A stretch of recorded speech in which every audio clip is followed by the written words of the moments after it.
Oui, effectivement, Christopher, il était un petit peu plus de 9h20 lorsqu'un terroriste a poignardé 4 civils dans un premier temps dans la station-service proche de la zone industrielle d'Ariel, avant de voler une voiture, de rouler en contresens de la route à grande vitesse numéro 5 qui traverse la Judée-Samarie, la Cisjordanie, de poignarder un nouveau civil et de prendre la fuite avant d'être neutralisé par balle par des soldats et des civils et qui étaient armés. Nous sommes donc autorisés à informer nos téléspectateurs qu'il y a 3 victimes israéliennes, 3 civils israéliens assassinés, tués dans cette attaque, 3 autres blessés, dont un est toujours en situation d'urgence absolue, pronostic vital toujours engagé, qui est actuellement en bloc opératoire dans l'un des hôpitaux de la région. Le terroriste Mohamed Mourad, 19 ans, habitant le village de Salfit dans la région de Jenin, dont on sait particulièrement que c'est un des bastions du terrorisme depuis plusieurs mois, qui a envoyé plusieurs terroristes commettre des attentats. D'ailleurs, l'un d'eux, des attentats commis dans la ville de Bnei Brak, c'était un habitant de la ville justement de Salfit. Mohamed Mourad, 19 ans, a donc été neutralisé par balle. Et d'ores et déjà, on a pu voir des scènes de joie dans les villes de Jenin et dans le village de Salfit, où des bonbons sont distribués et des pétards jetés en l'air. Les forces de sécurité israéliennes opèrent d'ailleurs actuellement à Salfit et dans la région de Jenin pour trouver éventuellement des indices pour savoir s'il agit seul ou s'il était accompagné. On sait qu'un deuxième complice pourrait l'avoir aidé à franchir la barrière de sécurité, à pénétrer en Israël.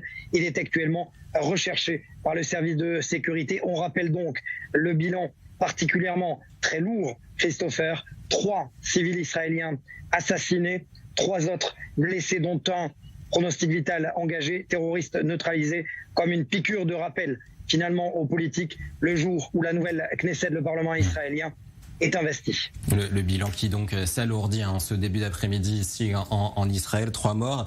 Est-ce qu'on a des informations concernant le profil de ces victimes, Mathias ?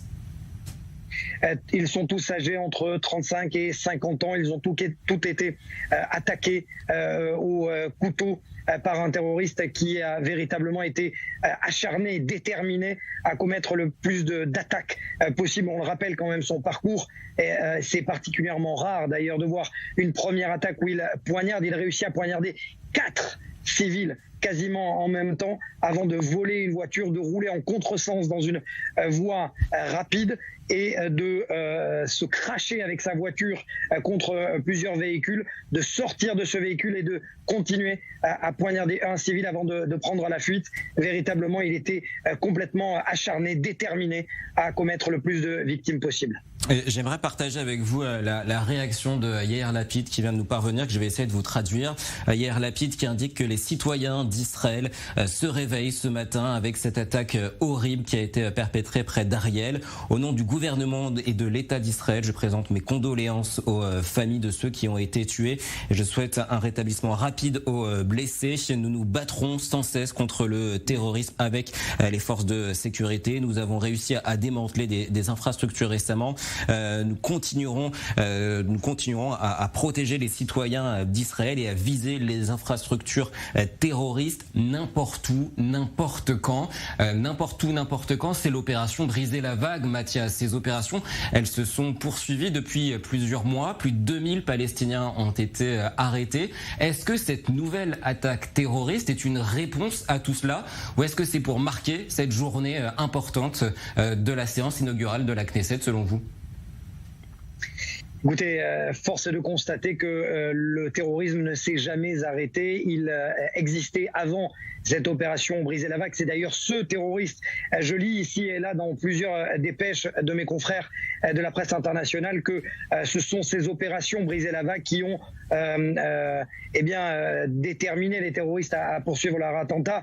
Et pourtant, si on se fie aux faits, Christopher, et on se fie aux faits, nous ici à i24 News, c'est la vérité des faits qui prédomine. Le terrorisme a d'abord existé avant que cette opération Briser la vague ne commençait justement à cause de ces successions d'attentats mortels. Souvenez-vous, il n'y avait pas un seul jour sans qu'il y ait des attentats à l'arme automatique, Bnei Brak, Tel Aviv et Be'er-Sheva, attaque au couteau. Ce sont ces attaques terroristes qui ont conduit l'armée israélienne à opérer principalement dans les villes de Jenin et de Naplouse, et d'élargir à plusieurs autres villes avec cette opération Briser la vague. Et force est de constater que si les